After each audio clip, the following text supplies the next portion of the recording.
reminder, we're going Nice and come inside. Come on in. Good morning, everyone. As you recall, in a previous meeting, we had said as we start meeting one of our traditional protocols, that every meeting that we start, council means that we would offer tobacco. So I know that Katia Stamos and Katia Oji Laughlin were here first. So I'm going to offer the tobacco to Katia Stamos to bless us with the opening prayer. So if I ask you to turn off your phones, please rise.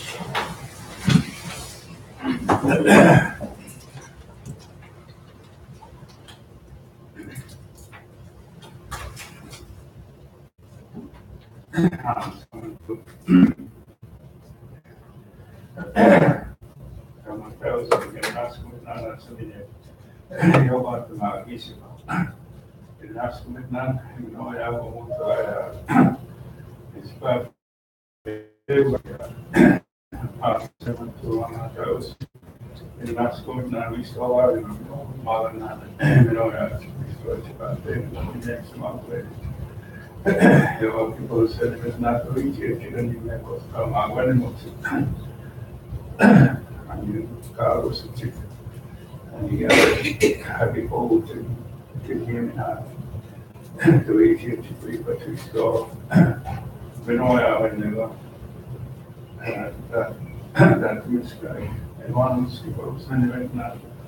The national way up, the national way up. If you say what's you, there was a música, those in Snap, those here, Australia,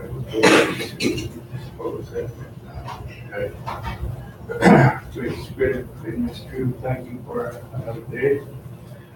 We thank you for health, each of us individually as well as all of us collectively. Great Spirit, great mystery, we thank you for the health of all our relations, each of them individually as well as all of them collectively. And we ask that you help and bless those people who are ill or are suffering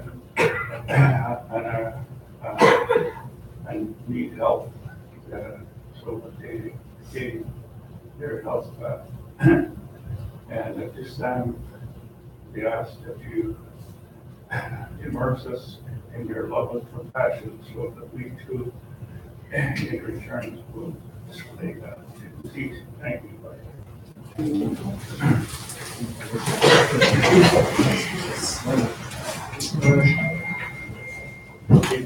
Get some of the water for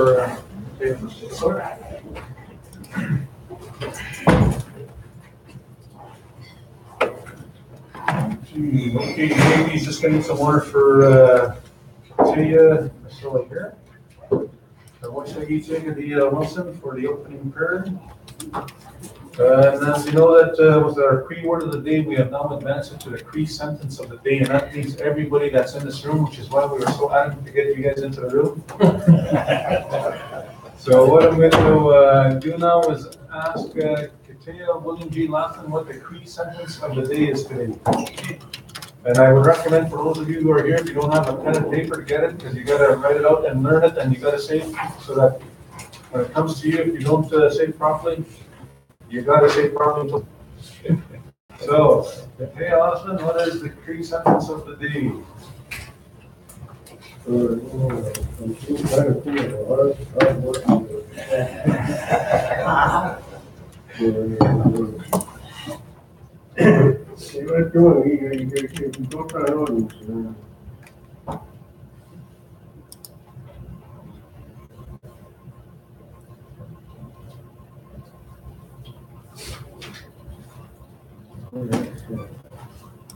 Well, my mind was on the thing, my mind was somewhere else. So excited. What I come across and seen, I'm thankful for it. It's giving me the energy and the strength to do what I do. And also, Roma, I include man, matching Canada.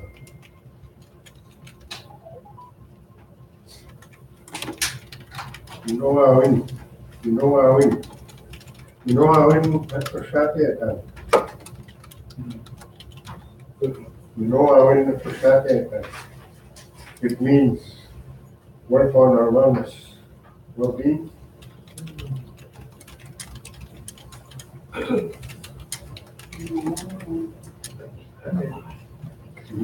Win at Pascate. Okay, so the way it would work then is, once the elder says the presence of date, we're gonna start, from his immediate left at the back there, so. Mrs. Brown. Nanuwayan at Tuskatetan. Tuskatetan. At Tuskatetan. Nanuwayan at Tuskatetan.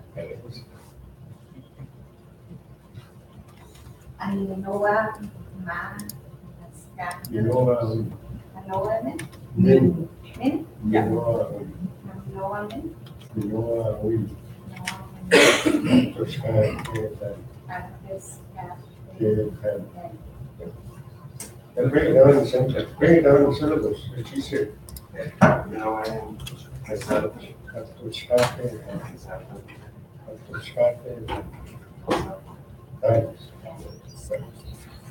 You know, you passed. Can I hear that again? I didn't hear you, sorry.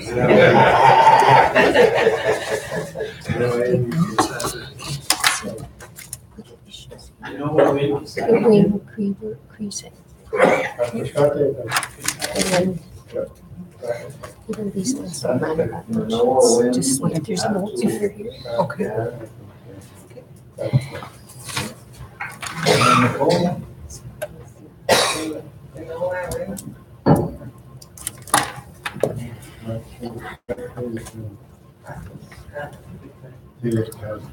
So whatever you're saying,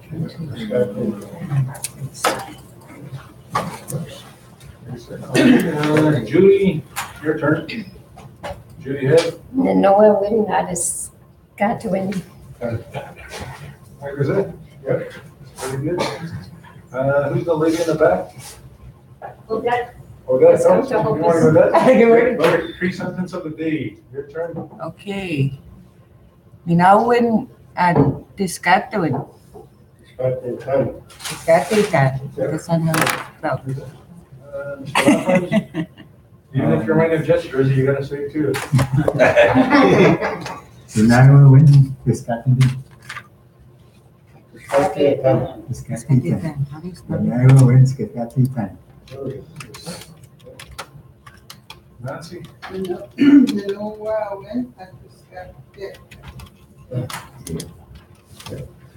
Nanuwayan at Tuskatetan.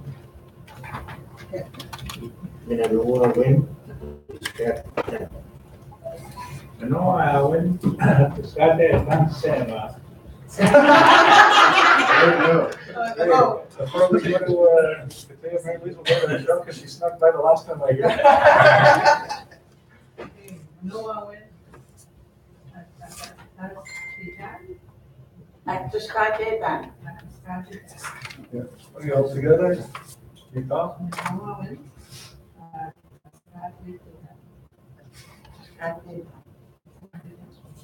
At Tuskatetan. Now, you know? Nanuwayan at Tuskatetan. Yes, that was it. Nanuwayan at Tuskatetan. At Tuskatetan. At Tuskatetan. Nanuwayan at Tuskatetan. Nanuwayan at Tuskatetan.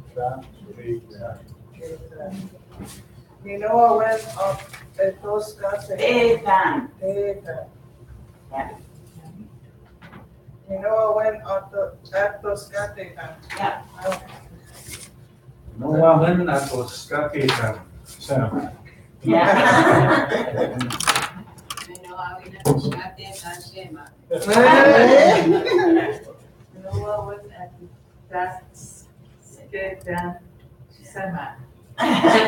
it?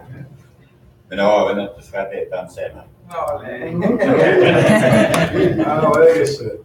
So as, we heard an interesting comment the other day, and as we talked about our Cree language and the Cree declaration, as we're bringing it back, there was an individual, and I've heard this before, where they said they were not so much afraid to speak it, but maybe shy of speaking Cree because at one time they were laughed at rather than laughed with.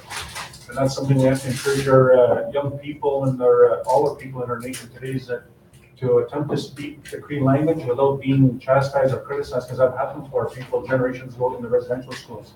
But we can't be part of that laughing at them. As you see how we're doing it today, it's very enjoyable, it's fun. And Andy can ask what's some ski gilma. Yeah, fitness day with the Eskinop out, and Ningawak, and Ningawak. Like I said?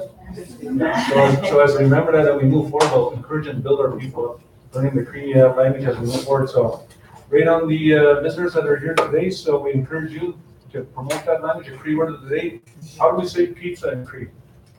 Pizza. Pizza. We got the pizza man here. Ah! I was gonna say, and the one that I did say, TV. In the package that they have. That's your pizza. Para ver si viene en la package. Means a pizza.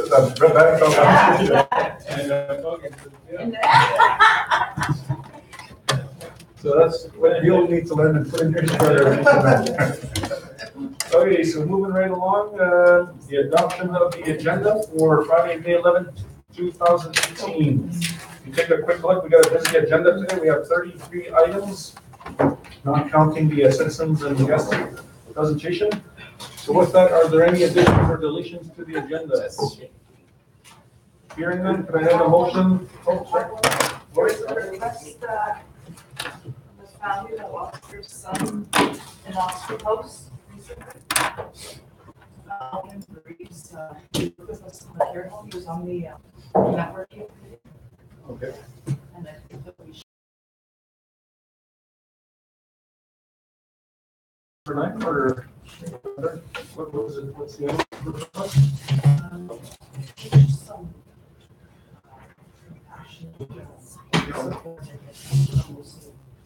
Okay, compassion support, Lori Loughlin. Okay, any other items? Hearing none, could I get a motion to adopt the agenda of May 11th, 2018, moved by Montreal J.P. Martin, seconded by Chris Nigo, Jennifer Flett, all in favor. Ron Council from the arm of Kelsey and his colleague, Tim Berscheid. So come on up.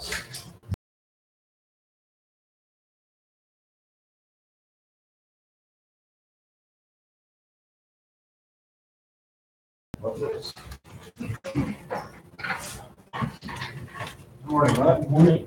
You have the floor.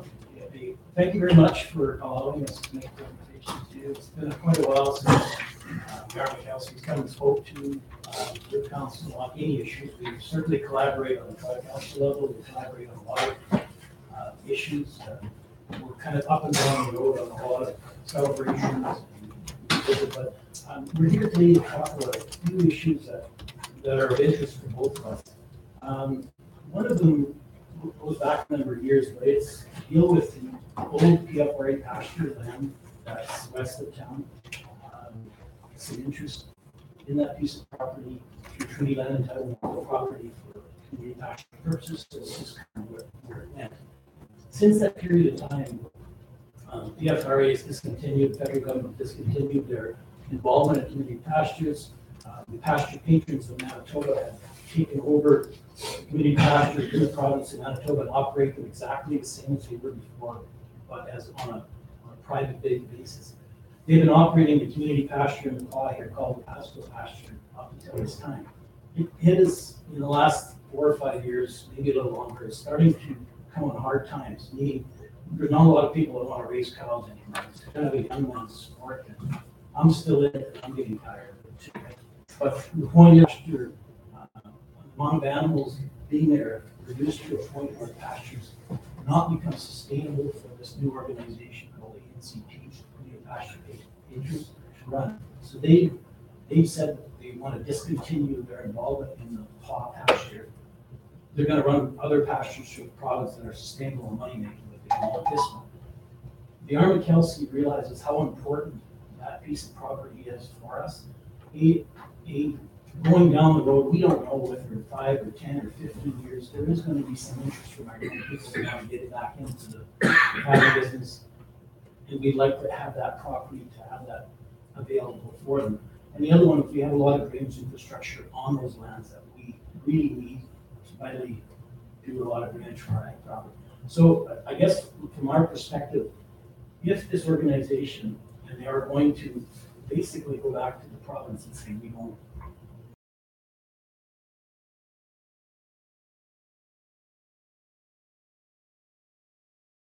first because they showed some interest. I guess what we're asking is there still interest from the Basque Cree Nation on that property?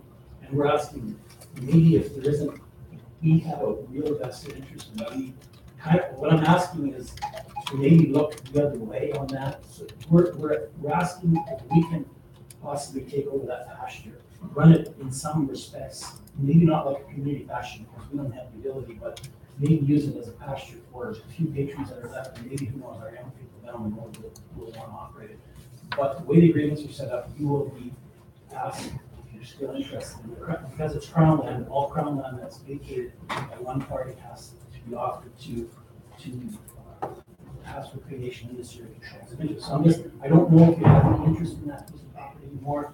We really do, and we're hoping that we can come to some agreement because we really think that it has some vital future for us down the road. Maybe not today, but down the road. So we just kind of want to work on a collaboration that we would like to be able to keep it within the Army Kelsey jurisdiction and be able to run it in some respects like a pasture in the same way it is, because we see that there may be a time when we will need it again down the road in the future.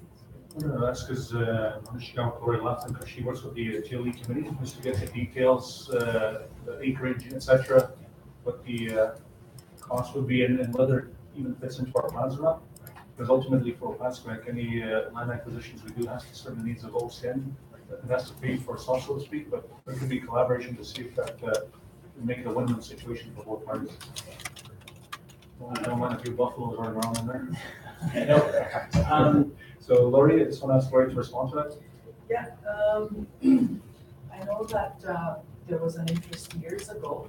However, the citizens of the day voted down on it, so OCN wasn't allowed to select this area. So we can dig out that information and just work with you, I guess, in the BDA board. That's what TLE falls under. Yeah. And then we can go from there. Yeah, and what will happen is they'll come back with the issue sheet and a recommendation at that point, depending on how your dialogue goes. So we'll leave it up to your parties to follow up on it. Comment, go ahead. Another item it is to do with land again. I understand, and only from discussions with people that they have some interest in purchasing some property close to town, or they have some interest in peats, potatoes, vegetables, property, which we have no issue with. We're right now trying to set up a drainage plan, but we see that big ones, golf course, and that subdivision kind of all coming together. And I guess from our perspective, that's one thing we'd like to know too. Is there some movement that we from your perspective? And it's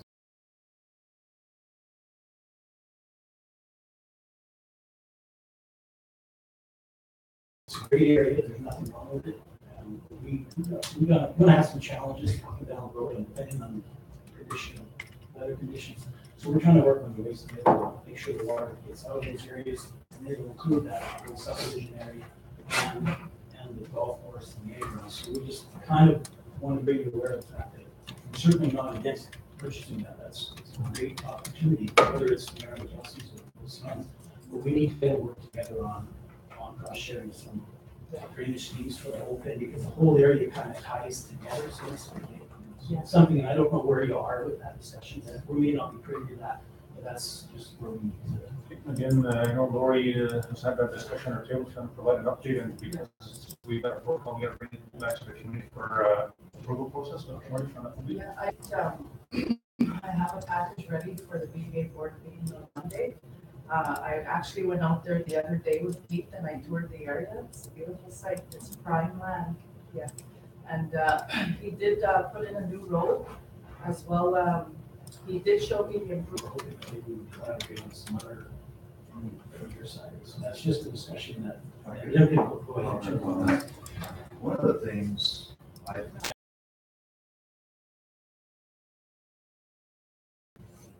folks in Upperville that have houses in there, they're trying to develop. I know you guys, you're a dragon or something. So, that's that from the roots.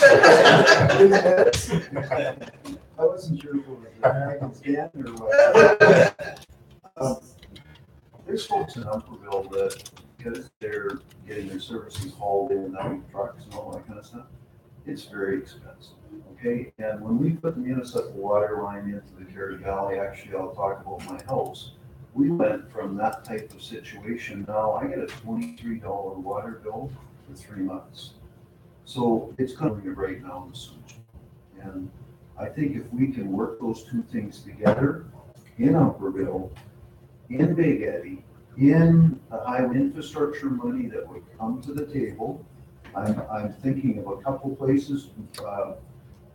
There's actually some discussions with Provincially Water Services Board to do a pre-engineering study on some of these spots. And that's going to flesh out some of the details of where we need to go, what the requirements are, what the capacities are.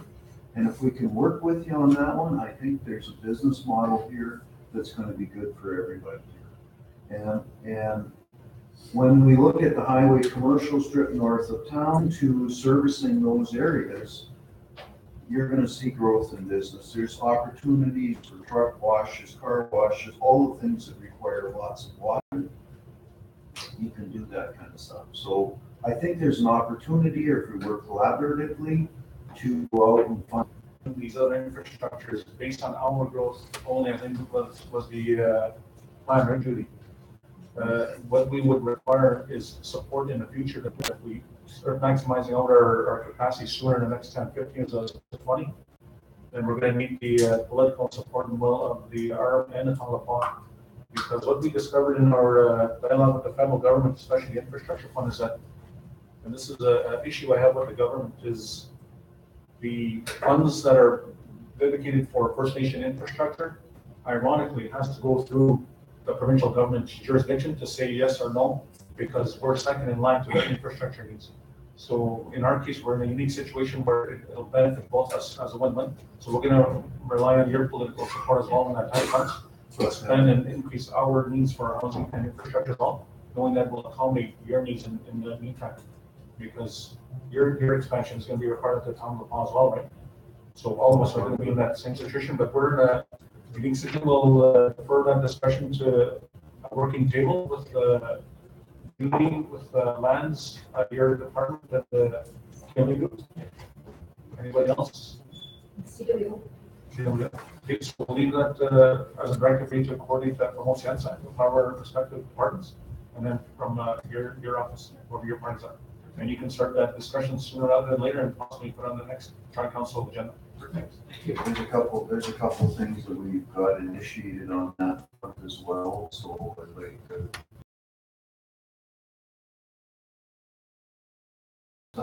like to try to kick this thing off.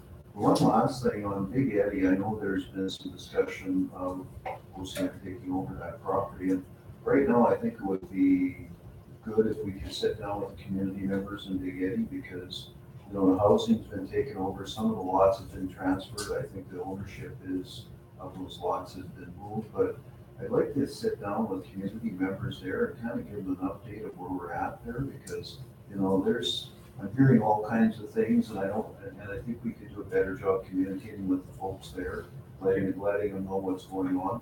The other thing is, sorry, I'll help you there, just on that note, agenda, we do have our next community meeting date.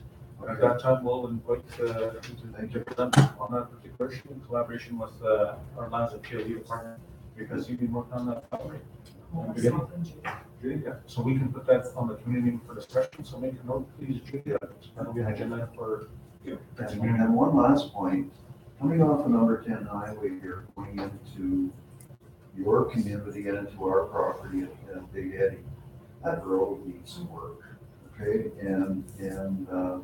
Last year, we weren't able to put dust control on there because we had put priorities other places, but it's a safety issue. And I would like to see a concerted effort between the RM here and OCN to up the game on that road, because it's startling, and I wouldn't think it would be too hard to make the improvement to make it better. Just on that note, we've had that issue with a number of roads. The one that's out in the valley, right now, we've got the Umpqua Road, and we've got that road coming off the highway. So against political will and pressure from a lot of the governments, and you look at improving that to the point of hopefully getting those paid to our provincial standards. So we'll put that on the next tri-council. I think if you did traffic counts there, Christian, I think you would be startled that there's approaching half the capacity of number 10 highway going down there. We'll leave on that for also, again, we'll put that on the next tri-council meeting as well, and provincial central government in the past to push that, because we experienced that during the flood season last year. So we took it upon ourselves as also to fix and break the road for Umpqua Road, because no one would take that responsibility, and those funds were forthcoming by the provincial government. So we've taken that to ensure our members are taken care of. I'm going to bring that into the paid parking. Very important operation for the Passway Society. So I spoke to John Nassa Capital. Actually, I spoke to Christian first about this. I spoke to the fare provider, Canuck Amusements, and he wasn't comfortable moving unless everybody was on the same page. So I came here respectfully asking that we could have that discussion. I got a sense that we were heading in the right direction. I spoke with Canuck Amusements, he was good. I spoke with John Nassa Capital, John was good.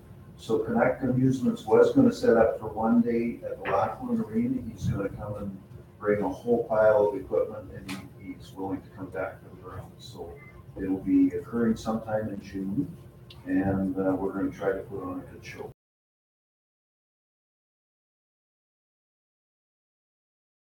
And it should be a good show.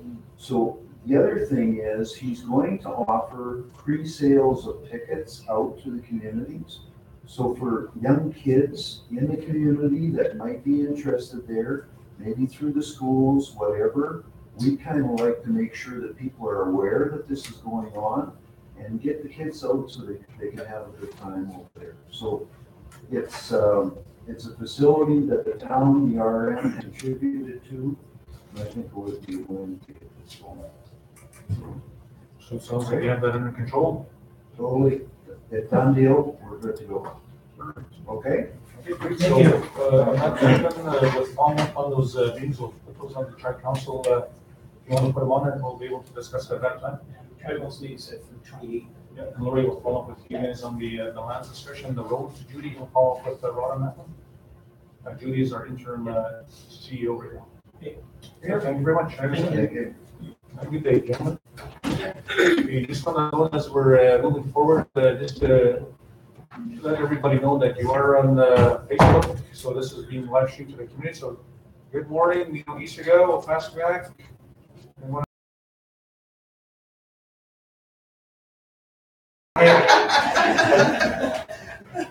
That one's YouTube, right?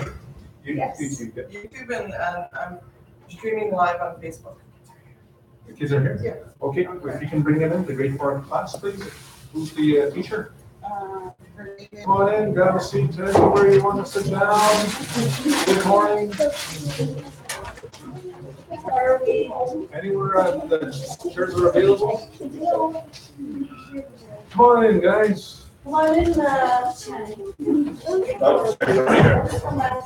Check over here, guys. Hey, you. Okay, there's one chair here. If someone wants to sit here. This guy's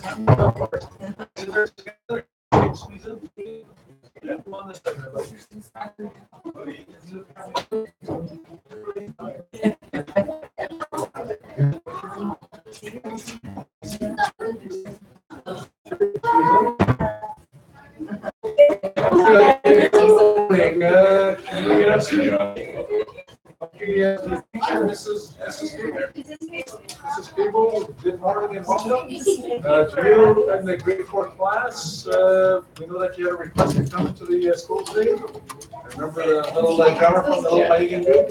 So go ahead and introduce yourself and what your aim is today. Okay, my name is Mrs. Cable. I'm a grade 4 teacher at Joy Law School, and today I have Mrs. Sawatsky. She is a teacher. This is her last practicum, so for September she'll be looking for a job. And I have Albert Lappin, teacher assistant, and then I have 17 students here with me today.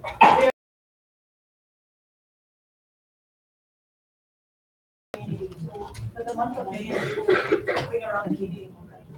Thank you, Mrs. Cable, and good morning, Nino Gisaga, to all the Wasasag. It's great to see you here. How's everybody feeling? Good. Can't hear you. Good. Still can't hear you. Good. That's better. Good morning. So just to give you a little bit of background on the meetings that we have here, does anyone know what we do here? Who wants to take a guess? Put up your hand. We'll take a guess here. Yes. Meetings? What we do in the meetings? Work, yes, work lots, yes. Government, huh?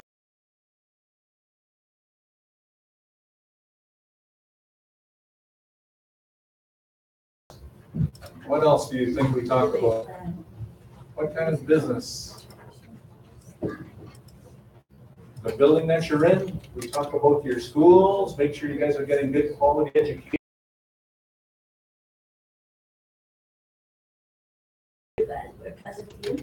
We have to work as a team. It's very important that we work as a team. And you'll notice in the table here that we have our elders. Do you know what color? Anybody want to take a guess? We call them Kateya. Can everyone say Kateya? Kateya. And what does Kateya mean? Elders, right. So what we do here is we have what's called an agenda. And this is what keeps us organized. We make a list of everything we're going to talk about today. And what we've done, I want to ask, who's a good reader here? You should all be good. You should all be good readers. What does that poster say on the with the red boundary? Who wants to go read that? Very top. Who wants to volunteer? Mrs. Cable? Yes. Pardon? How many years should I have left? For our government, we have a year and a half. We have a 3-year term. That's a very good question, by the way. So we reached a year and a half of our term as of March 15th. So we'll go all this year and then all next year to the fall. Then we'll have another election that the people will vote. So in the government, does anybody know what makes up our government that will pass by creation? Who's the leader? The chief? Yes. And you know what we call it, the chief in Cree here? Anybody want to take a guess? Okay, all together. Oni. Oni. Can you? Can you? Oni can you? Oni can you? And then we have counselors that are called Onash. Onash. Chige. Chige. Wak. Wak. Onash Chige. Onash Chige. Wak. Wak. Onash Chige Wak. Onash Chige Wak. That's counselors. So good for you. Great job. So what we do is we have a Cree word or a Cree sentence of the day every time we have a meeting. Do you guys learn Cree in your class? Yeah. Yeah? Who wants to give an example of a Cree word? Oh, right here. We got an arm right here. What's a Cree word? Huh? What does that mean? Water. Good. Speaking of water, can someone give me some water? That's very good. Yeah, so this is very important. And I want to ask Kateya Lappin the importance of the Cree language. And why is it important to our nation?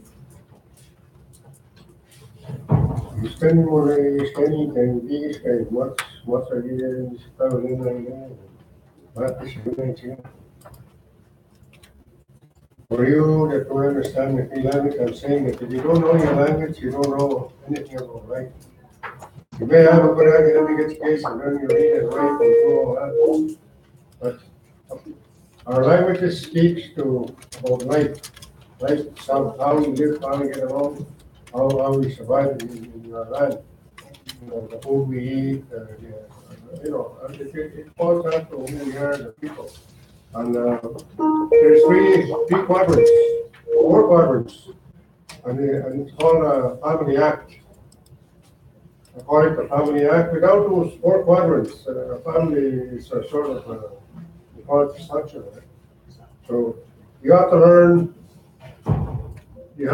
your physical being, who you are, and you have to understand your mental aspect of things and so on. And then your emotional stuff, you have to understand what emotion is and also your spiritual stuff.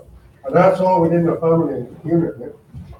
That's why it's important that you know your language, you know your history, you know your family tree, because we're a culture of relationships. We're not corporate citizens. People want us to be citizens, but if we go that direction and we become a corporate person. The corporate person is the one that can deal in money, financially. And that's where the distribution is. That's not who we are. We're a culture of relationships. That's what we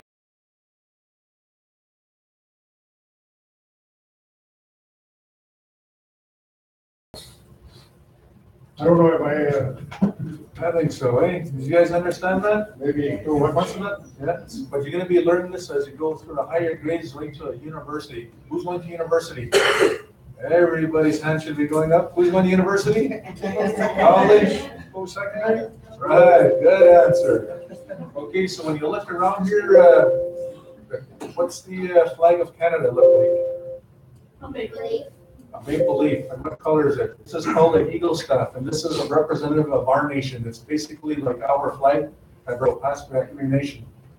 So it's made up of eagle feathers, and there's a symbolism behind all of these colors and what it means. That item in the center here, and this was explained to us by a gentleman by the name of Les Michel. Have you guys met Les Michel? Yeah, you know Les Michel? He help. What does he do? What does he help you guys with? Right, powwow dance. What else? Learn about the culture, which is very important. And he makes your regalia, your outfits for powwow dance, right? So when he made this, he explained this particular piece of the eagle staff here is what he called the tree of life, how we're all connected as First Nations within the Pascua Cree Nation.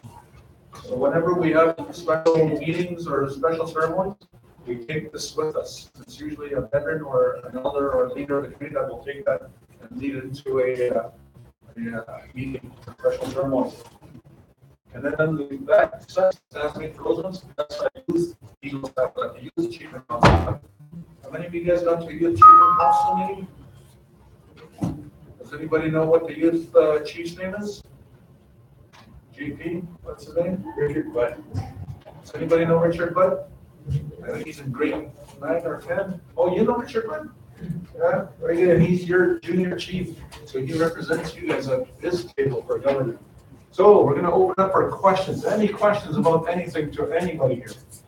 They have all questions. Okay, hands up. Who has a question? At a time, just raise your hand. Big young lady in a beautiful pink shirt. Yes. What do you guys do for the community? Okay, who wants to answer that? Ms. Chigawa? Or JP Architect? What do you do for the community? I'm sure we are done. So it's a good question. Each one of us here that are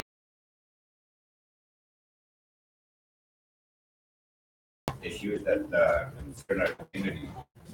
What we're doing is we have what's called portfolios. Like myself, I sit on the PDA, Land Development Authority, which is the legal arm of OCN. I sit on the Elders Council, Assembly of Elders. Lori sits on hosting, lands, I'm not sure what else he does, but we all have, we kind of look after with boards and committees, and then we report back to council. And council makes decisions on issues on land, housing, and things like that. Individually, I guess what we do is we talk to members in the community, we ask them what their needs are and things like that, and we do the best we can to accommodate that need help on things like that. But everything we do, we can't do individually. Like you know, by myself, I can't say, okay, give that girl a house tomorrow. I can't do that. So us as councillors and Aniga and you, we take everything we can from the people that work for us bring it here, we discuss it, we make a decision on hopefully what's best for the community. That's the whole goal of chief and council is to provide and develop what's best for the community and the people that live in our community. So that's what we do by myself. I have absolutely no authority. We do everything as a whole, as a council. We all have to, there's 8 of us, if 5 of us say we're gonna do this, it'll go. It'll slide. If 4, if 5, then we don't do it. That's how we operate it. But everybody has a different portfolios, like I said. Like I have 4 or 5, I'm not sure how many portfolios I have. Oh, man. Portfolio would be like something like your math class is a portfolio, English is another portfolio, gym is another portfolio, something like that. So an example would be is if you guys wanted a bigger playground at your school, how many people would like a bigger playground at school? All of you? Okay, so here's a perfect example. If you wanted that, who sits on education? He's not here, Edwin? What they would do is they would bring an issue to the table, they would put it on this paper if they want to talk about building a bigger playground at school. So we'll talk about it, then we gotta see if there's gonna be enough money to build that playground to make it bigger.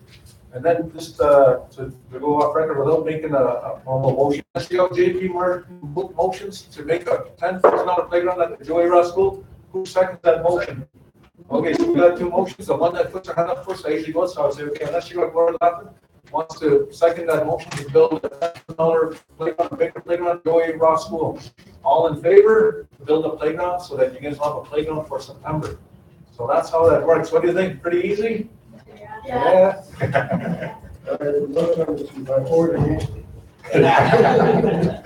Yeah, and then we have our elders here as well, which is very important in our Cree culture and First Nations culture in general, as we say in Nunavut, because our elders are the ones that have the most experience in their lives that they live through.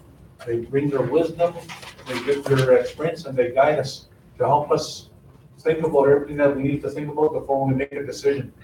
Because they might say, well, you know, if they just had a big playground built last year, maybe we should put that money towards a bigger cafeteria in the school or something like that. Who would like a bigger cafeteria? Some of you, not all of you? Some of you? So then we can say, well, maybe we'll put half of that money to a cafeteria. So you can see how business works to make sure we work our hardest to provide you with what you need for a better quality of life. Are you guys happy with what you have in OCN right now? Yeah? Is there anything you guys would like to see in OCN one day? Yeah. Like what? Show them hand up. What would you guys like to see? Yes, sir, in the back. New skate park? A new skate park? Where would you like it to be built? Make it bigger, the one you have at the school, or somewhere else? One at Oscar. Huh? One at Oscar. I hear you. Oscar. Oscar Laughlin School? Build it bigger? Okay. Yes, ma'am. Splash park? A splash park. What's a splash park? A water park. See, that's a great idea. And this is where you have to know and recognize that your voice as young people is just as important as the voice of our elders.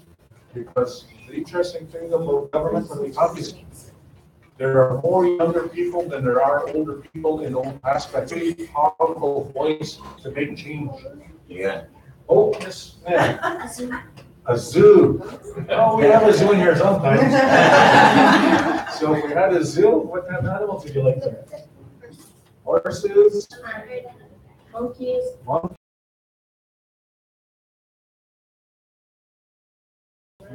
Gorillas? Yeah. Yeah. So these are the things that you can bring to the table. And what? Elephants, yeah. So this is what you can bring to the table, and we would put on the agenda and we would discuss it, see if we have the money. But then we also got to build a zoo and a cage and whatnot. Then we got to have someone to feed the animals. I don't want to feed a lion. Would anyone here want to feed a lion? No. You would? Oh, we got some. So we got some lion feeders up. So that's good. Okay. Good. Okay. So are there any other questions? Yes. We have meetings for the Onig annual in Michigan. We meet every 2 weeks unless we have a special meeting or have an emergency meeting that we have to have. But what we do is the meat business we do today, we then give it to all of our portfolios or communities that Anashikawa Shorty Hutchinson. So they go meet, so every day there's always meetings going on in the government of Opaskwak Cree Nation. And what they do is they get business done to work with the federal government. Who's the Prime Minister? Anybody know? Prime Minister, no, his name is Prime Minister Trudeau. So we'll work with Prime Minister Trudeau's government and we'll work to get resources to help build Opaskwak and make it a better place to live. Is Opaskwak a nice place to live? Yeah? Yeah? All right, so with that. I have a question for you. Where do you guys live? OCN. That's right, we live on OCN land. I look after lands, I work in the lands department. And what I do is I work with governments, provincial and federal governments, to create more reserve land for you. And in the future, you'll be the ones that will manage those lands. You're gonna be land managers. Say, for example, as well as part of our lands department, if someone wanted to come and build a water park, then we take that to our community to vote on it. And that's under our land code. That's the beauty of our land code, is you, the people, have a say on what goes on in our lands. Right? So I just thought I'd let you know that. Okay, just on that note, you see that small buffalo head on the wall? That was given to the government when we were elected a year and a half ago by the kids from the Joey Russell and the Oscar Laughlin Collegiate School. So thank you very much for that gift that was given to us by you guys as the students. That means a lot to us, so thank you very much. So we put it on the wall there just to honor and recognize your gift to the aspect. So with that, are there any other questions? We're going to take one more question, and then what we'll do is we're going to ask for a group photo. And then when we do that, after we finish, we shake hands. We go in a circle and we shake all the hands, which is a custom of Ninimuc, of the Cree people. So, question. How did we become chief and council? What happens is there's what is called the election. And what happens is people that are 18 and over live on or off the Opaskwak Cree Nation have to vote. And some of them will get a mail-in ballot where they get a ballot, which is a piece of paper that you say, I want to vote Chris. Do that, you got to be honest, you for counselor. Hands up. Yes. Work really hard and talk. Yes. Pardon? Get a vote? Yes, absolutely. Yes, sir. With the university education, very, very important. That you have a very good quality education, because as one president of the United States said, the great equalizer is a world-class education. So you guys have to work hard every day in school, study after school for homework, and try to get the best marks in school, and listen to your teachers and your assistants, and work with each other as a team like we're working together here. What else do you have to do? Yes? Orange, the girl in the orange? No? Okay, now what you also have to recognize, and I was reminded by my vice chief, is OCN has a very rich history of strong leadership. Now we're gonna play a game here.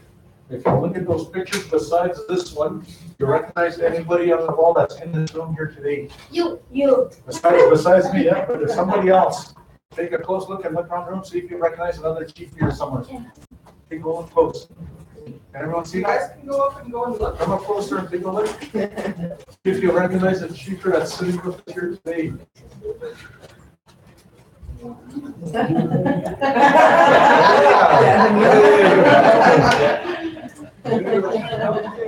Yeah, William G. Lampin.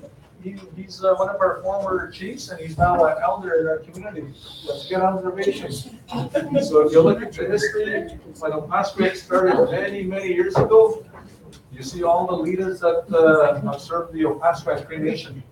So I understand we have the photographs in the Oscar Laughlin School. Do we have them in the Julie Ross School? Yeah, there as well. Okay.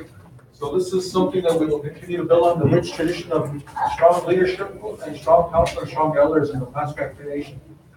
Any questions about the chiefs on the wall? Anybody? Some of you guys, some of those are probably your grandfathers, great-great-grandfathers. You're all related to these leaders somehow, some of you. Yes, sir. You, who's your relative? Larry Larson? Counselor? Which one? Oh, Jordy, oh, yes, yes. And you know, he was a vice chief, previously. Yeah. Yes, sir. Yes, I do. Your granny's named Linda Laughlin? Yes, that's my relative, so that makes you my relative, right? All right, come over here. There you go. Okay, any other questions? Who's your grandpa? Henry Ross, yes, he's a good friend of mine as well, a good fisherman. So that's the thing, you can see how we're a big First Nation, but we're small enough that we're all related, and that we're a close family as a community of Opaskwayak Nations. Are there any comments anyone wants to make as an observation? Anybody? Are you guys happy with the leadership of Opaskwayak? Yes, you're happy? Yes? These three? Yeah. Good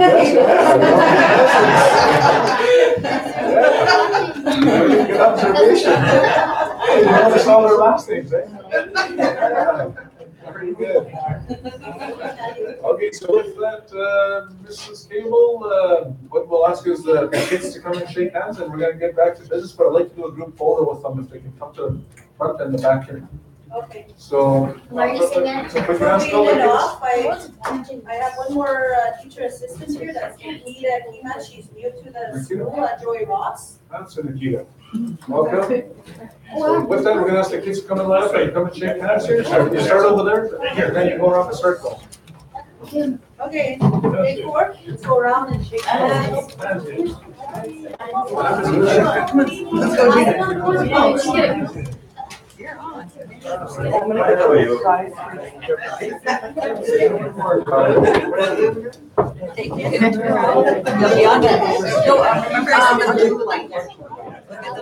See, there you are.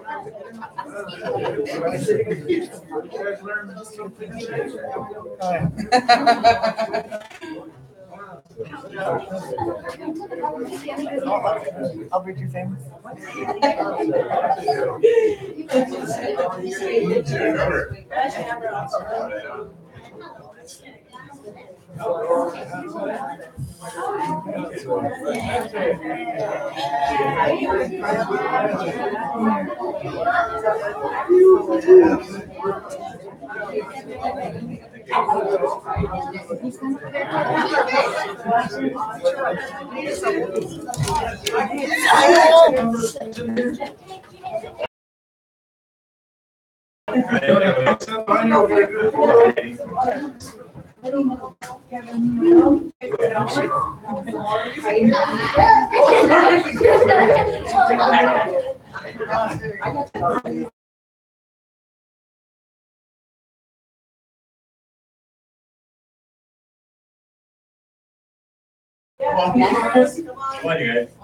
Okay, for the class, we're going to say, when we say 1, 2, 3, we don't say cheese, we say crease.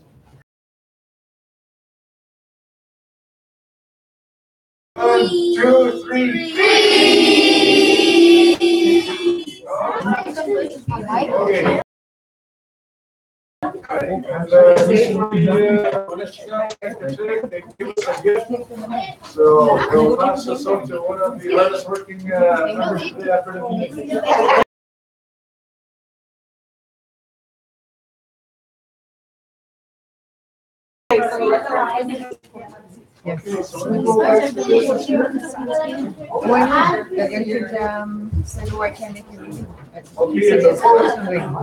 I'm just going to give you guys one more quick lesson here.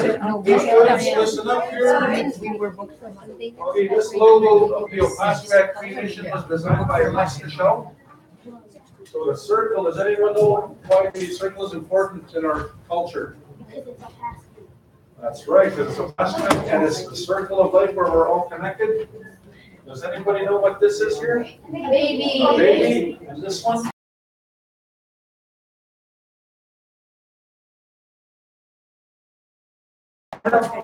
This one? A dad, right? And this one? is symbol of our nations, the eagle within the First Nations community, not only on Pacific, but across Turtle Island, or what we call North America.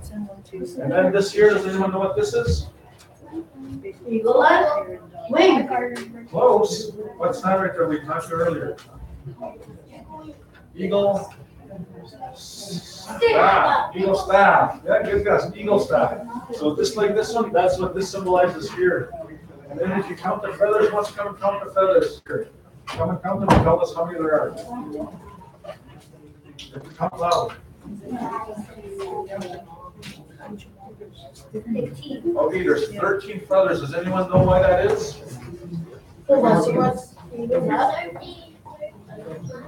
13, right, close. It's 13 moons in the whole year of the cycle. So it's important that it recognizes the 13 moons in the year for First Nations.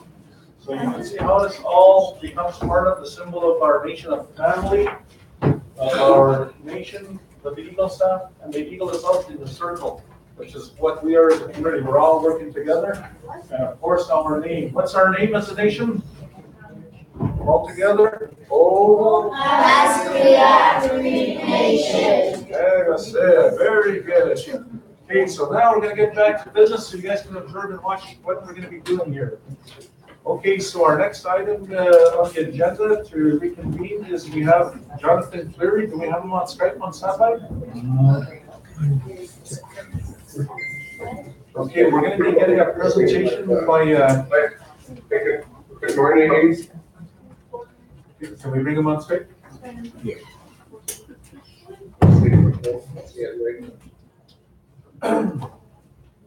Okay, well, we'll bring him on. This guy's in Winnipeg, Manitoba, and he's going to be giving a presentation to us about technology. So we're going to hear him. Are we going to bring him on a video feed or just voice? I'm not sure. Yes, video. Yeah, video. Jonathan? Hi, good morning. Can you hear me? We hear you, Jonathan, but are you on video as well? Do you see us? I can't see you, but I could be on video. Okay, you want to come on video, please? Because we have a large number of grade 4 students with us. I'd like to see you. They want to know your video.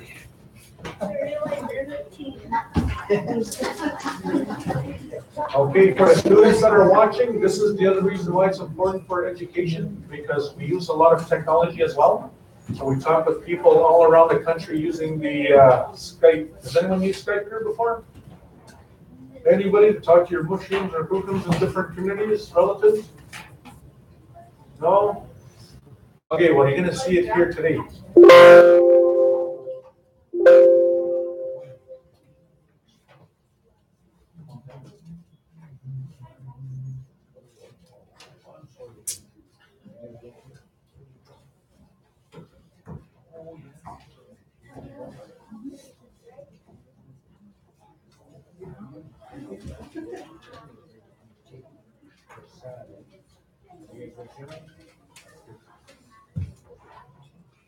Okay, so we're just bringing Jonathan online. Video. Jonathan, can you hear us? Yeah, I can't see you, but I could hear you. Okay, we're gonna start then. If you come on video live stream, that's great. But otherwise, we'll start with your voice. If you want to introduce yourself and what you're presenting today, you have the floor. For sure. I am from Stoneham First Nation in Treaty 2 territory. And what I'm going to be presenting to your community is an update on the progress that we have been making in Winnipeg in terms of bringing high-speed internet into our First Nation community. So you should have a presentation that we're going to be following. Sorry, Jonathan, we do have it, and we'll give you approximately 12 minutes to do your presentation. History of Clear Sky Connections, communications.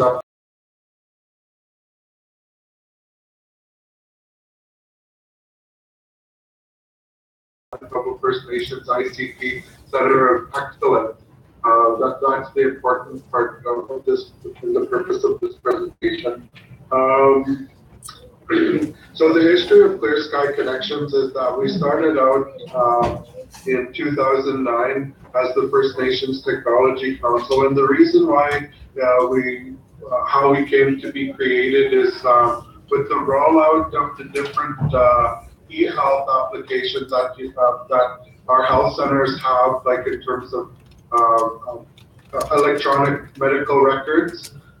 It was discovered that those applications couldn't effectively be used in our communities because of the lack of connectivity.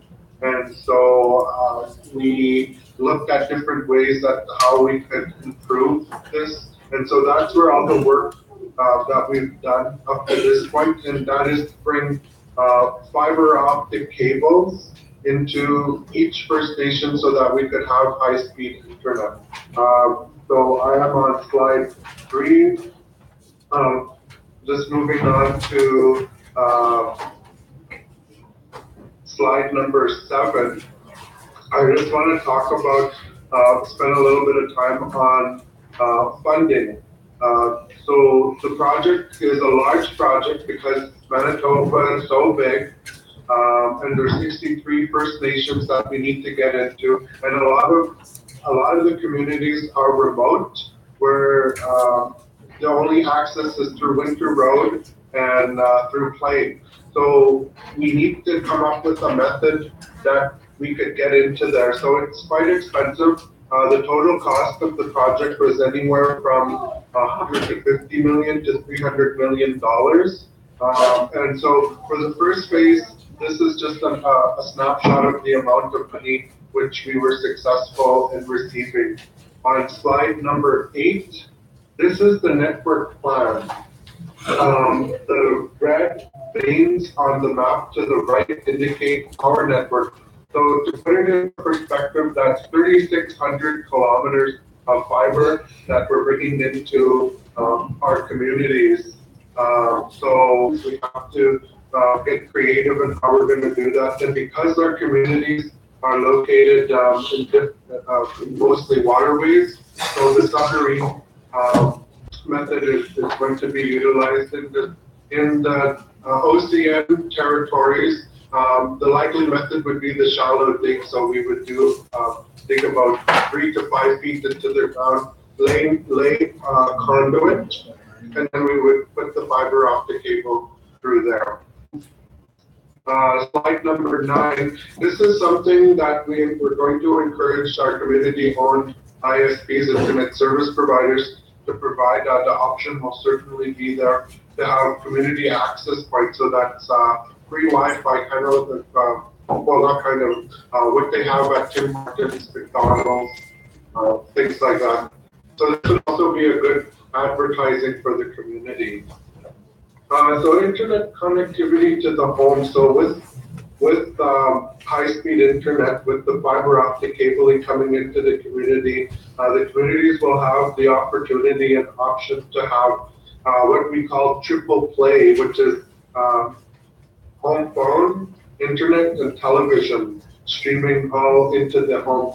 Each home would need to be connected with fiber, similar to what urban centers have, so that's certainly an option for the community. The benefits of high-speed internet, but we all know the benefits. So I'm just going to slip over to the slide number 17, which is the second last slide. So this talks about the different opportunities for our people, because the network is going to be very big. We're going to need our own people to work in this network. So what we want to do is we're creating a center of excellence that's going to train, and then the network will employ the different types of aspects of operating the network. And then also the idea is to create employment opportunities within our communities. So we definitely need the involvement of our youth. We have set up a youth ICT committee. Information was sent to Shelley Sinclair. We're looking for a youth rep where we'll get their feet wet in terms of the different aspects of ICT to get them interested and hopefully make them employable in the future to create those opportunities that we need.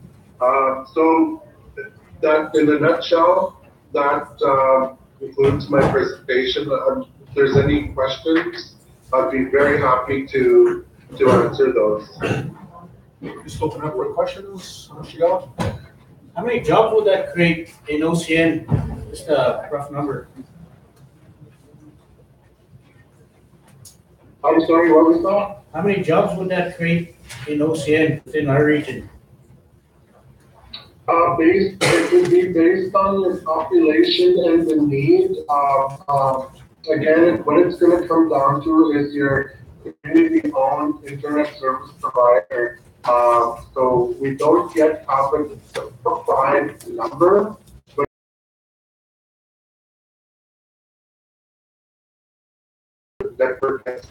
because you'll need somebody to install, you'll need administration, council, you'll need troubleshooting. And also, what's important to remember here is that Clear Sky Connections is collectively owned by lineup as members. Once the profit is in, which will likely happen after year 5, our communities will tell us how we're going to distribute those funds. So if it's for community grants, that's certainly an option as well. But that's something that our leadership will have to let us know how they want that distributed. Thank you. You have a question, Mrs. Cable? Will there be training provided for the fiber optic for Yes, our region? Yes, there will be training. ECN Broadband Communications North setting up a training center for fiber deployment and the different aspects of installing the fiber. They were awarded some funds just not too long ago from Western Diversification. So I imagine that they will be seeking out trainees for that. I'm not exactly sure of the specifics or details around the training, but I do know that it's going to coincide with our build. Hey, Jonathan, on that note, right now, Passquac has not signed on to Clear Sky Connections as of yet, correct? I believe so. We are having a membership meeting in your territory in May at the end of this month. Okay, what's the date for that? May 28th and 29th. Okay, because for us, so Passquac, what we'll need to do is we'll have to look at a comparison of what MTS is providing, what infrastructure they do have compared to what Clear Sky Connections is providing and offering. As well, you state that there is a revenue generating model for this that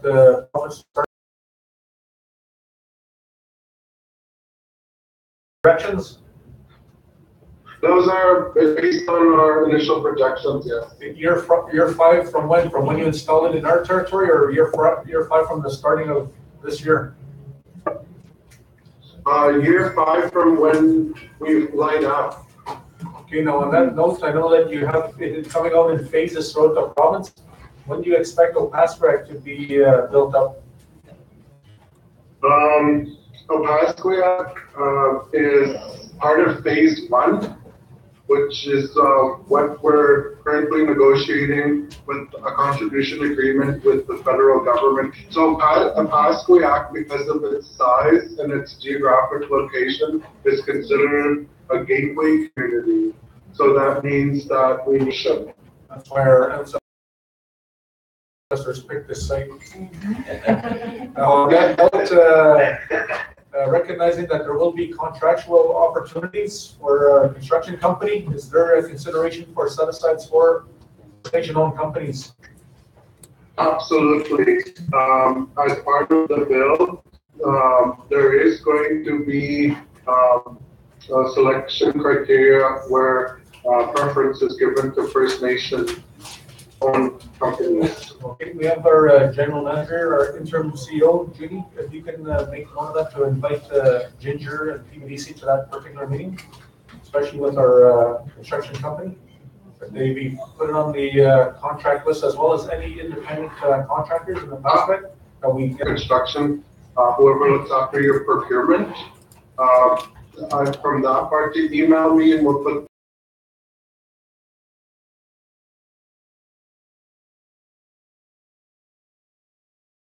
When we talk about your guys' connections coming to OCN, you mentioned, Jonathan, that you're not sure if OCN bought into. And what would be the initial cost of contract unions compared to the provinces and PS?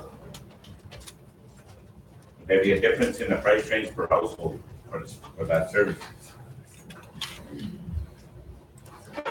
Johnson. Did we lose him? Yeah, I won't remember the question I asked. Okay, he had his 12 minutes and he was not.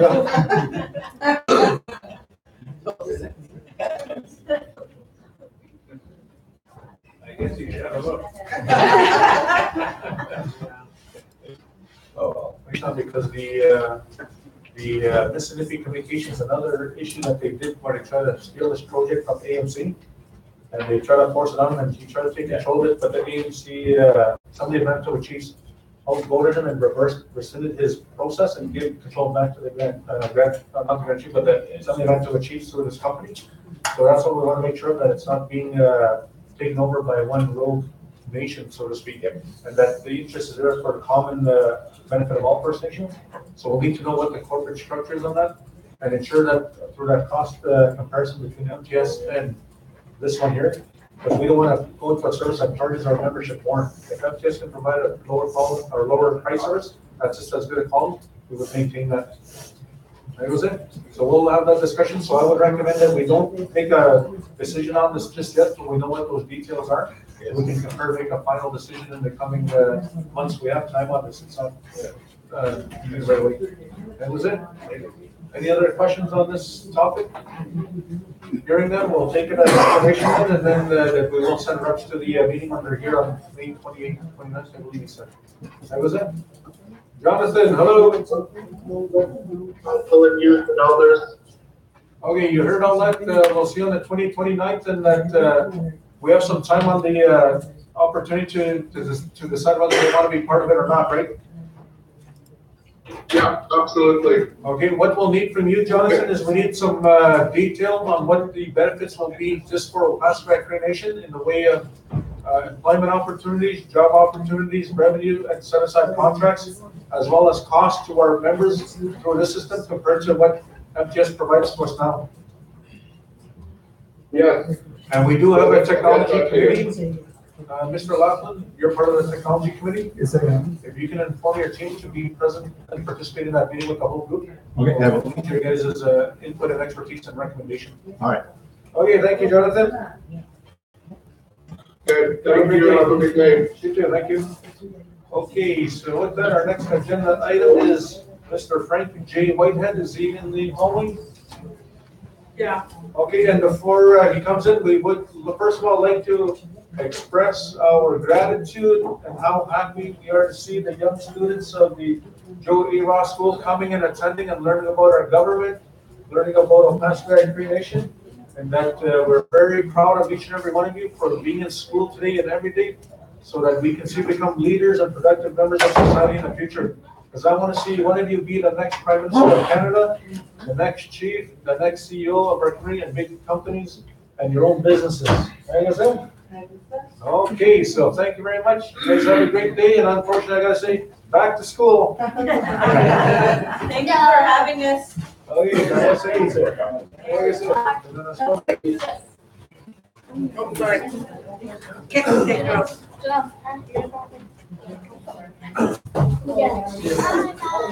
Hi. You're on the. Yeah, Hi.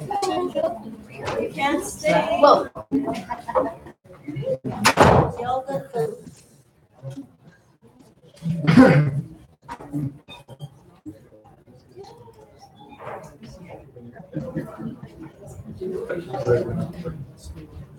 Okay, the next agenda item, this man needs no introduction.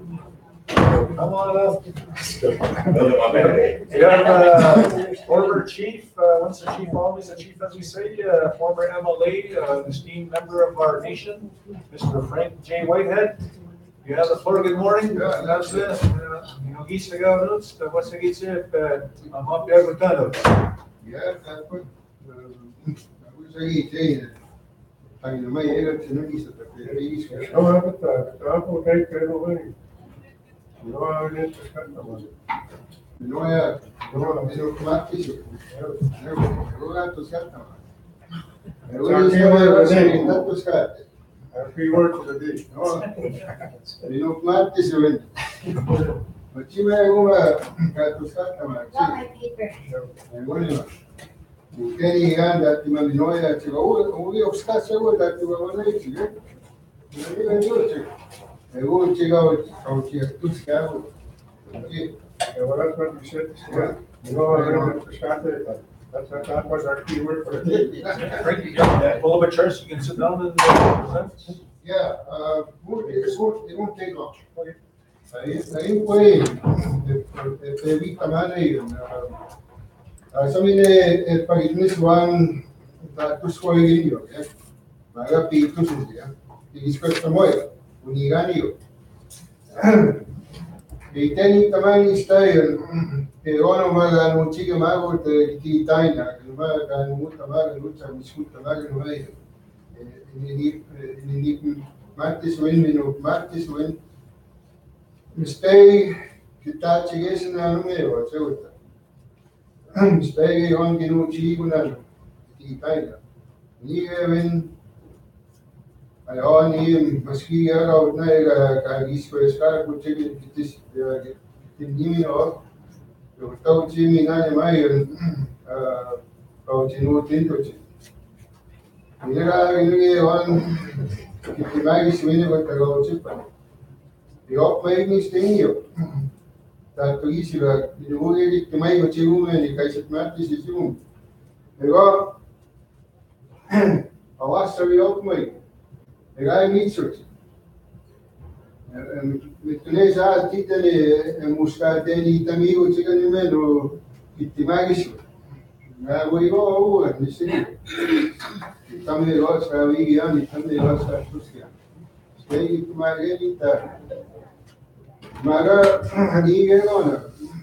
Pag was trying to magan about Tito. One man, hindi Mattis. Kami train siya na marami kaya pachichila tewo tewo tana. Dinali mapigis ko yung gagi, ilugo gagi suba. Kagaskita na ano, kawas ko yung namagan naman. Kahit enit naman. Maga po tama mo yung namatwa. Siya. Po tama mo yung namatwa. Wagul tuwing po kapumunte maga. Si Puskat tuwing may na-speaker naman. Kaya wang gaman panigwag maligitay na puta si Puskat wa. Saspe nga si Puskat wa. Mamoy kamatwa. Kape yun siya. Kasi nawawa sa ruta. Wala siya. Sa dati siya upigil isto. Mawin tiniman ako sa dati siya upigil. Yung tiniman na ako no hay un país caro, es que no más leve. Un animal, un poco hay más mitrein. Pero allí, llevan el gato scatama. I always wanted to say those things in my language. Because I too left my language a long time. I was 13 years old, 14, when I started hanging around town with my friends. I didn't speak my language for a long time. I had a hard time getting it back when I was 21 years old. I started again. I made a lot of mistakes in the process. I was laughed at, I was ridiculed in the process, but I kept at it. Until now, I can talk fluently with my language and make some sense of it for myself. It makes me feel good. I'm putting myself again in a position position to be an advocate, a spokesperson for what we are all working for. In our community here, we have led the way in many, many fronts. Treaty rights, protection, implementation, education, health, land management, everything. We have been leaders. And we have shared that knowledge and that experience with our peoples wherever we go. Well, I want to share that knowledge in a larger arena now. And I am putting my name forward to be a candidate for the MPO Grand Chief this coming summer. I feel I have the experience, the knowledge, and the skill to do what's necessary to advance our initiatives and our causes. And I'm letting my community know first of my intentions, hoping that you will think of me first before others come to you. I'm just being iron. Last time I was asked 2 weeks prior to the election. It's too late already, right? So this time I'm trying to be ahead of the game. I need your consideration. Take what I've learned from this office, from this community, and apply that knowledge and skill in a larger arena.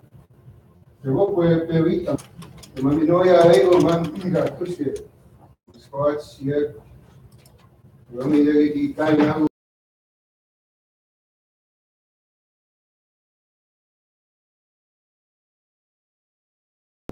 Mas kita ni tatawis nila itin mo. Ni anu tewinik ipelibisi. Sigman ni mamit neni itin mo. Tansan metan. Tansan ni iskago ano. Tansan ni sumbusi ano. Ni anu tewinik ipelibisi. That's how I try to live my life.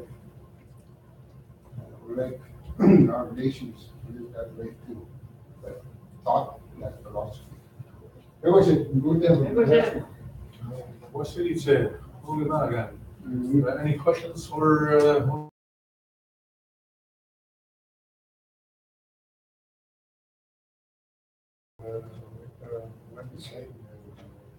Life is a family, yeah? And we have to start with one family at a time. You can't do it all in one mass because that's what the powers that be gave to our territory. They put it one family at a time. So in order to put back a relationship while working together, we have to do it one family at a time. And that's what I was talking about this morning when I talked to you. We need to start that process. We need to do it. You know what I said about wellness, our well-being, and I said Samak right now, which is, you know, and I told our chief here that I was talking to mental health professionals, and they were making fun of me. They were calling me a guru, but I know they were doing sarcastically, because I was telling them about life and what life like this, and what they brought here was not who we are in terms of what you're doing, because we're a cultural relationship while we're doing, and that's how we should practice the way that we're connected to everything. They're practicing individualism, corporate systems, and all that. And that's where you didn't appreciate that when I said. Okay. But anyway, I just want to let you know that you're on the right track. If you want a company manager. I think you're all right. Sure. Thank you. Get an announcement now, Frank. It's getting, and I've known you for forever. And I know that in past Grand Chief elections that the council, each council has a different method. Usually that first round is a free for all, whoever you want to support. Second round, then you gather as a council and you make a decision on to support one. And things like that. But in this particular case, because I've known Frank for so many years, him and I were one of the first little leaders, I guess you would call it, in the community. We were about, what, 8 or 9 years old when we took our role on Frank. We didn't know what we were doing, but apparently we were leaders way back then. And we've gone our different ways. But the bottom line is we ended up at OCN. He ended up as a counselor, chief. I ended up as a counselor and things like that. And I know his dedication and his commitment to First Nations people. He committed himself to OCN for a number of years as a counselor, 6 years as a chief. He committed himself to working for the province as the MLA and things like that. So I've already, I've already indicated that I would support Frank 100% in an endeavor to work with the, to seek the office of the Grand Chief, because I think I know Frank has the capability and the ability to bring the North together. Because to me that's key. Having a person up there that'll work with each and every one, and not work on their own personal agendas and things like that. Frank has never been like that, and just let council know today that I will be supporting you 100%, Frank. I'm not even going to wait to see who's going to run with him or against him, whatever the case may be. But I will support 100. Frank, 110%. That's my own personal decision that I made. So, Frank, I wish you all the best. If you need any help, as little as I am, I can help a little bit. But congratulations, and I wish you all the best. Yep, thank you very much. Yeah. Any other comments? Lori, wish you up for the last one? I'd just like to say as well, Frank, that you'll definitely have my support. I've always been a big supporter of you. You've helped me in my younger years, and it was a time when I ran for Fair Queen and I didn't know how to give speeches, and my campaign manager directed me to go talk to Frank, and that's where Frank gave me some advice. This is what you need to do, and so from there I am able to speak publicly today, and I'm going to be just as good as him someday. But I'm sure that he'll do a lot of work for us, not only for us but for the entire North. And I know he'll be committed. He's committed in what he does. And at the same time, he won't be just helping people, he'll be teaching people as well. He's one of my mentors, and I look up to him, and I know he'll do good. And that's what I see in Frank. And thank you, Frank. You definitely have my support as well.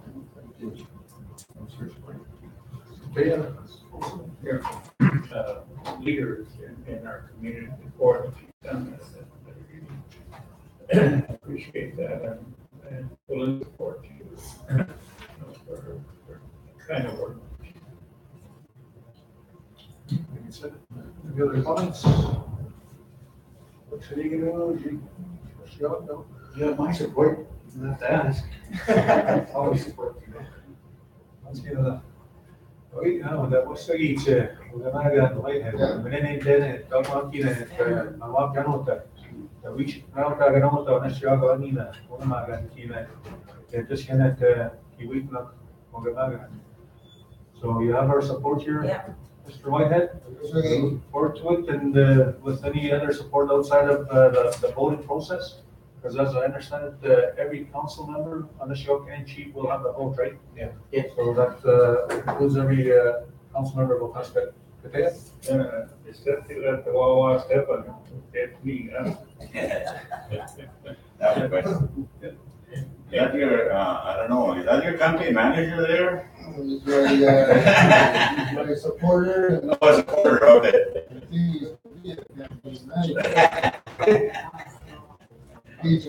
General Manager of MPO. Just on that note, the MPO AGM is going to be here in El Paso, right, Sean? They're working on finalizing a date to host it here. So it will happen in our traditional territory. So it's only fitting that based on the successful leadership campaigns that we had, the former late Grand Chief Francis Flood also run and represent El Paso and Northern Manitoba well. So we look forward to that strong tradition of leadership, and not only at the local level, but at the regional and national level. So with that, you'll have our full support. That was it. And thank you for those words of encouragement. Those that makes my preference. And security.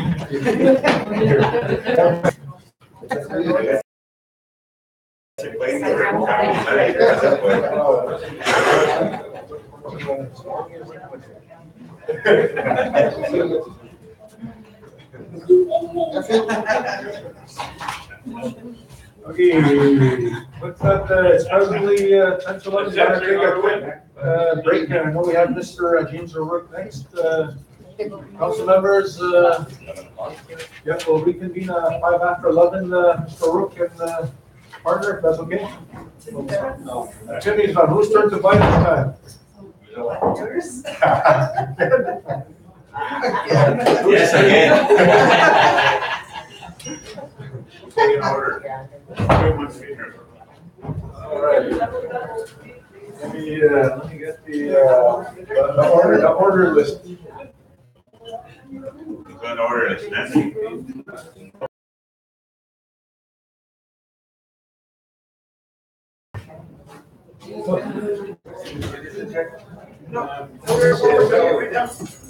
Oh. What do you mean? Something that's really sharp? Well, we had on the agenda this morning. So maybe it starts at 9. How do I stop this? I don't know. Just leave it on.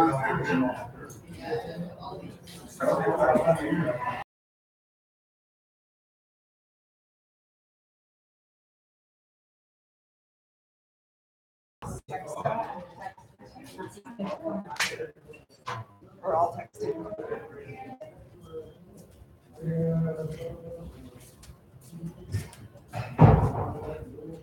Oh, that's exciting.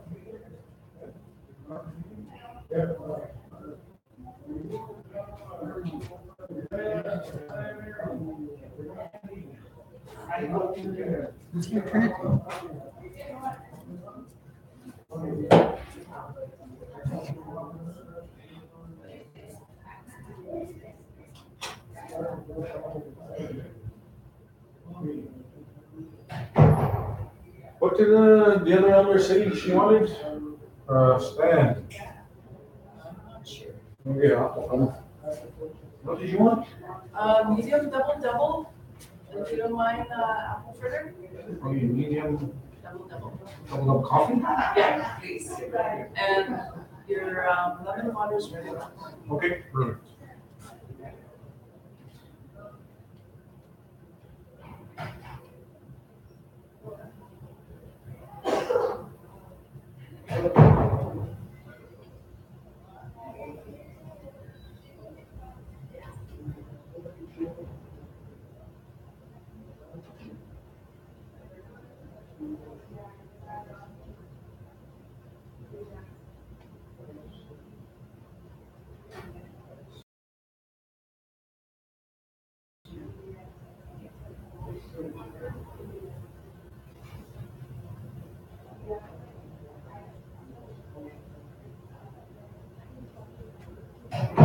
Initials or whatever? Yeah. And that's when it comes to. Okay. Can you see this? But right now it's like I've taken the dates, this basically notes. Plus I'm writing too. I meant to get back to you on that. Remember we talked about the. Oh, yeah, and after I talked to injury. So then these guys been doing this. It's like.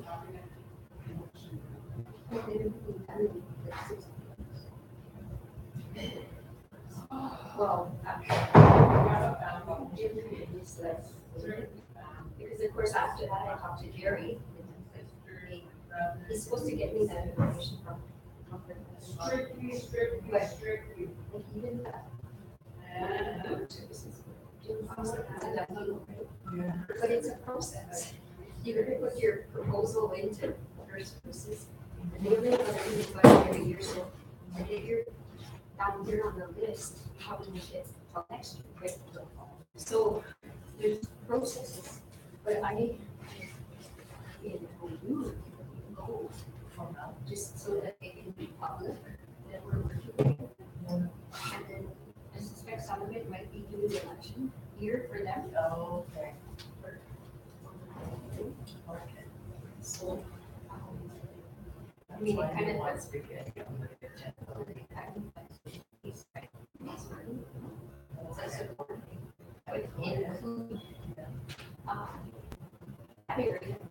This area,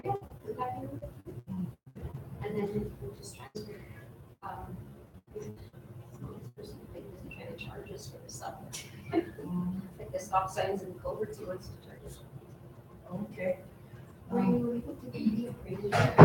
Yeah, I sent you all this stuff. Did you send it? Yeah, okay, I sent you that, the private lots.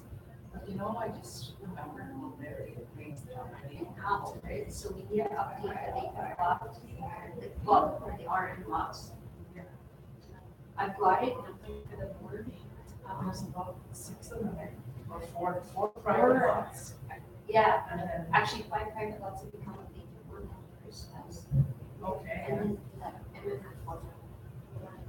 some of those maps, I think it says to each school, but I was looking at one map yesterday, and I think it's wrong, because to me, it looks like it says CHC where Jack is. And then the lot next to me, they might be switched on the corner. That was that old color coded one we had. But in my file, over there. But I circled the private lots and I told her those are. Yeah.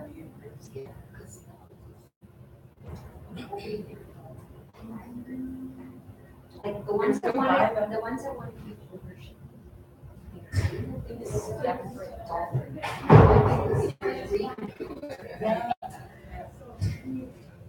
If they want to sell them outright, that's where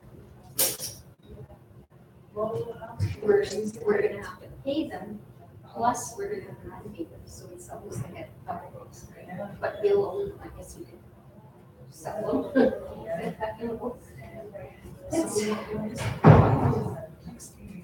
was gonna say a date this morning, but I just keep said. I also said that there's this week it was old. Yeah, they were telling us that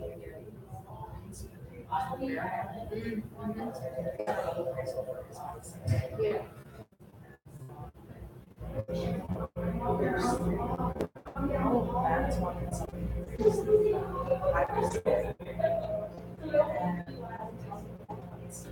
Okay, yes. We did.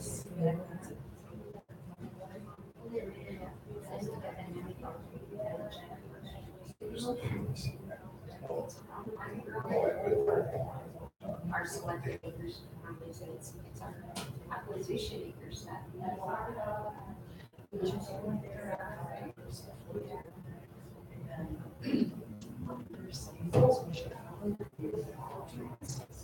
And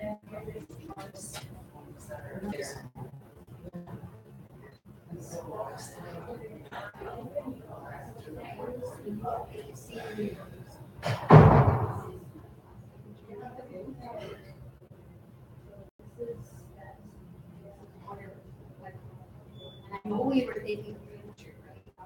But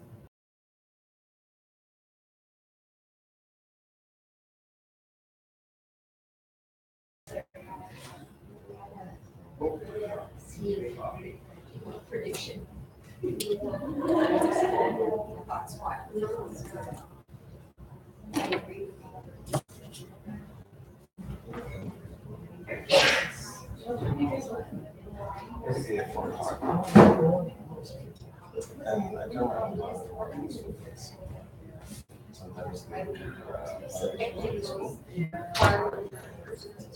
Then you have that sitting there for the opportunity, but and if they don't come up all the time, you know, they're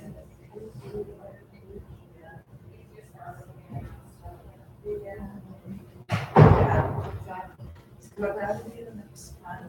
I guess just a review of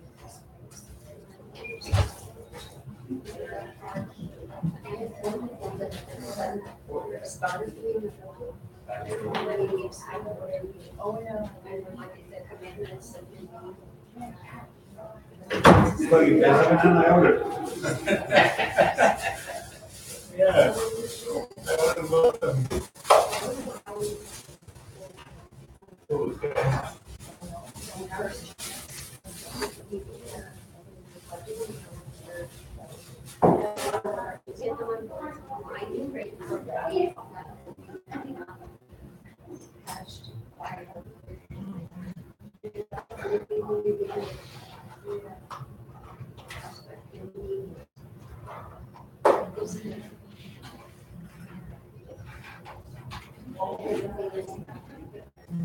Yeah, and we have like so many, like, I have the broadband and then Bell. That's what I mean, we have lots, like, we have, like jeans, that go on our own, we have Shaw, we have, and I mean, details, like more information. Because they're supposed to have some kind of projections.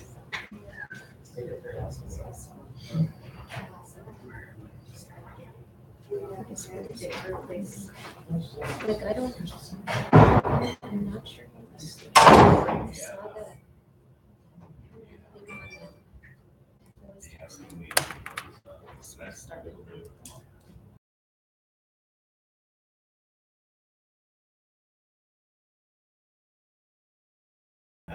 No, with the loop on top.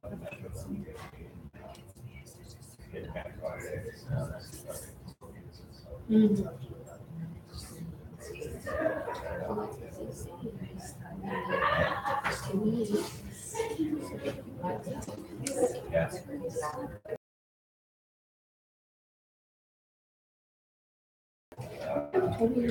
Told me that people taught him this in town. That was one of the differences in town. They do actually need to deal with the issues, the personal issues. Instead of just. Yeah.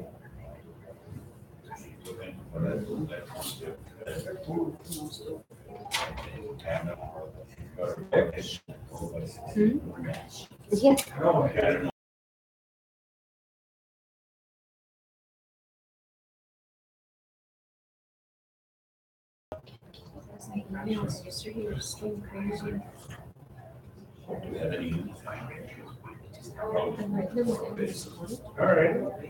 Yeah, now, we're leaving on Sunday. Peggy says you're leaving on Sunday as well.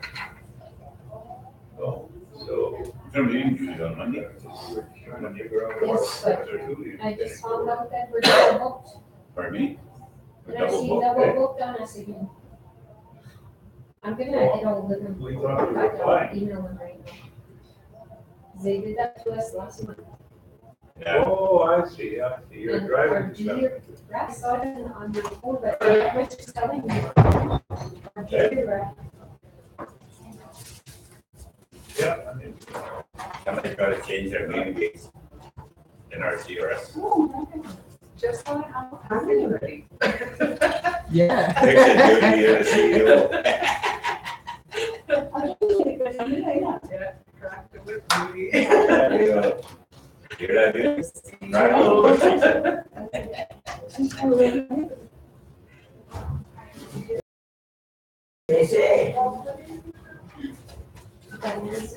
I thought that was Judy's.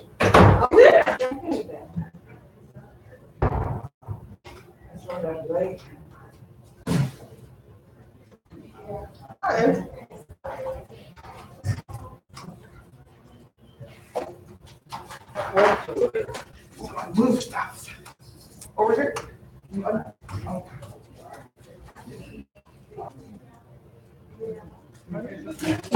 Whatever you want. Oh, good. Thank you. Whatever you want. Let's go just straight left.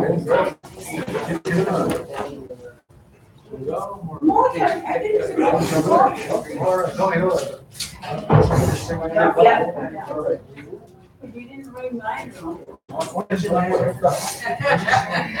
Never forget. Okay,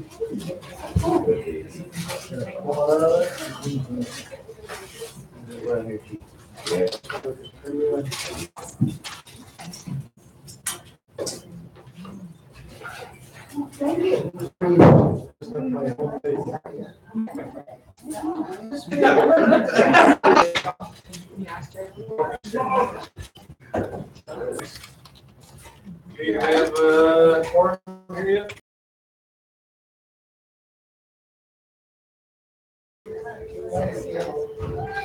Where are you gonna sit? Oh, I'm gonna sit over there. All right, okay, we're gonna reconvene the meeting here. Secretary have their fruits and vegetables.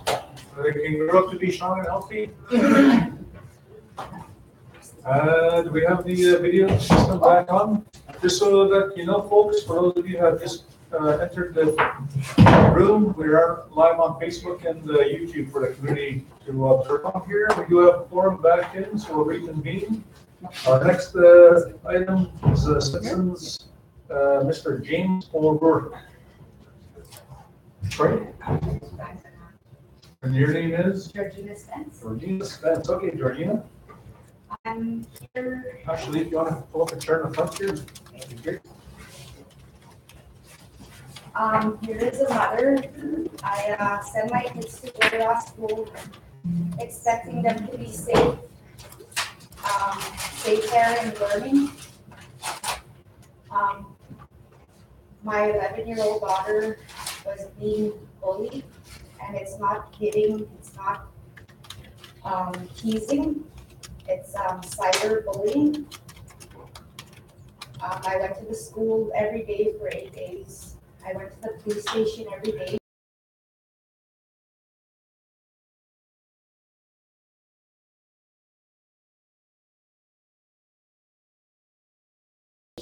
From an account that had my daughter's name on it. We solved that at the school.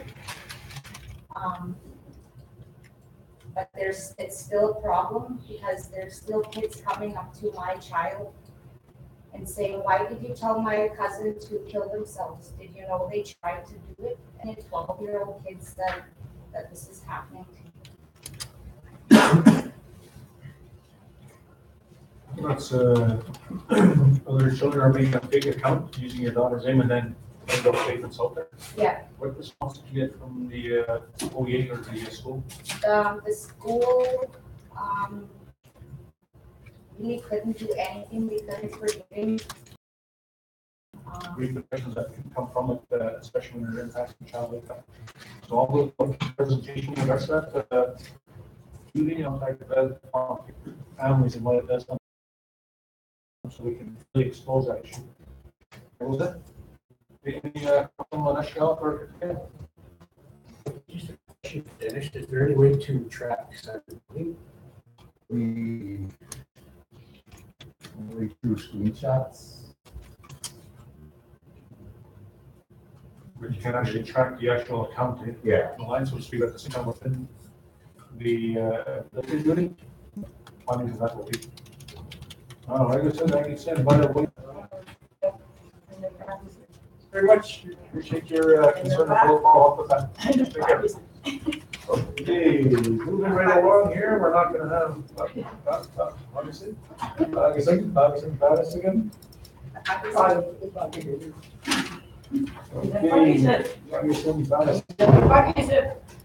Okay, we're moving right along. We have five young ladies here from the Opaska Health Authority, is that correct? No. Well, five old ladies. Sorry. Sorry? Creation Travel Health. Oh, Creation Travel Health, okay, sorry. Norman Singh, you're on the agenda, so if you have to pull up your colleagues to the table here, pull up your chairs. So, we're here because there was an email that was circulated between Glenn Ross, the senior health staff at OHA board members, and a few of the student council. So there was an issue discussed, and one of the pieces of that email was sharing of needles on the reserve, and there was in particular to one person that is trying to find help and resources with. So I briefly discussed the harm reduction program that Creature Tribal Health is partnered with Manitoba Harm Reduction. So Stacy's here to make that presentation so that you're aware of what the harm reduction project is about and if OCN wants to partake in it, because it is a controversial issue in terms of how you assist your members in terms of giving them needles, clean needles versus treatment, because that's what always been the path, is that trying to get them out of drugs, abstinence towards treatment center, right? But there is another tool that you can use, because there is rates of Hep C out there, and then it can also go to HIV, you know, stuff like that. So she's here, Stacey McKinnon is here to do a quick presentation. She is no longer with 595. Before Stacey carries on, does anybody want a donut here? Anybody? Donut? Yeah, I'm holding it pretty good.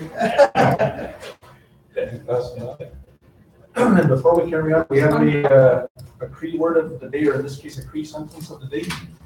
Skinny pen, Kevin, Scott, for you.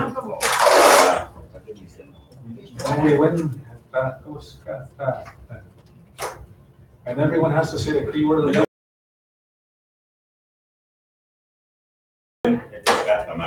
You're first.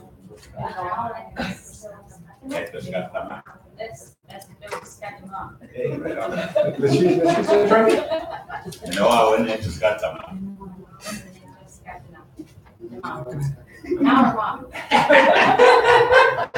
Are you a Cree? No. Where are you from? Minoawan. I'm from Wallace. Okay. Minoawan. Minoawan. Ito skatama. Ito skatama. Yeah. Noreen? They say for me. Minoawan. Minoawan. Ito skatama. Skatama. Like I said, and that means well-being. The back? Everything.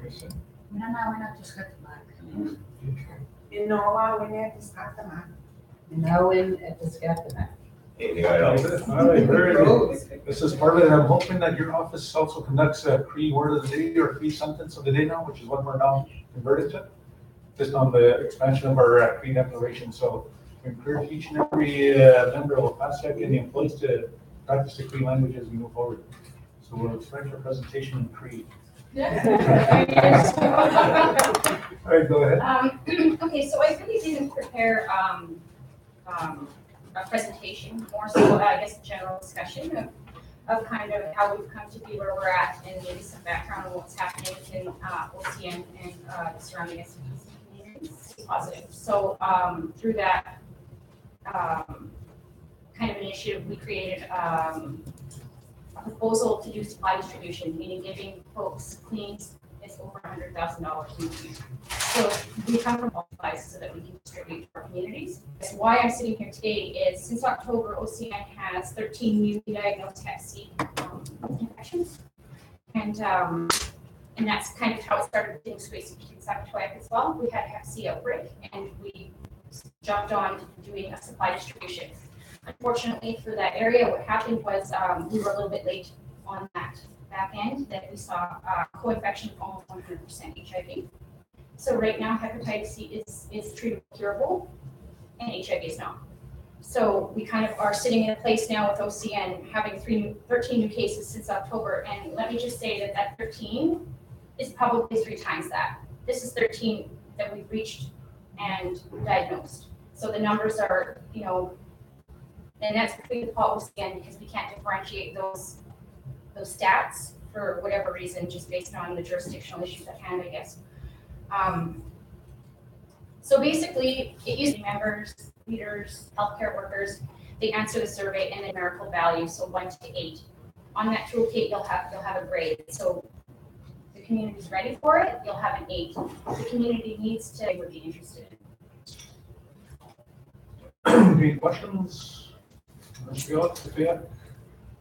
Hearing none, I have a question. I know that you. Be unstable. If we have a changeover in staff or health staff, typically we have to go in and resell the program or go over it, and it's potentially cut sometimes when we have changeovers. With the VCR, I just think that it would ensure continuity program success. Okay, well, just on that note, it's very important, recognizing the history of the other two communities you mentioned, and we want to be proactive on this matter. And just as important, we've got to get this message out. We're on Facebook right now to, especially important, as you say, there's 13 new cases in Oceanapar right now. It actually could be tripling things, so we're looking at roughly 50 and growing by 3 a month, which is very significant. We can get that BCR drafted up, we would get that from OHA.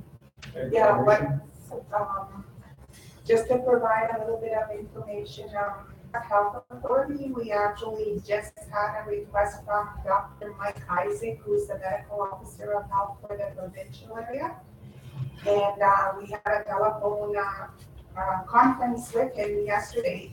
So this was the first time that we heard about 16 new cases that have been diagnosed in OCN, the PAW area. Like, it's not just OCN, it's a combination of the two areas. But the concern, like he said, is that it is a concern that they're wanting to have some kind of partnership so that we could actively provide education to the community.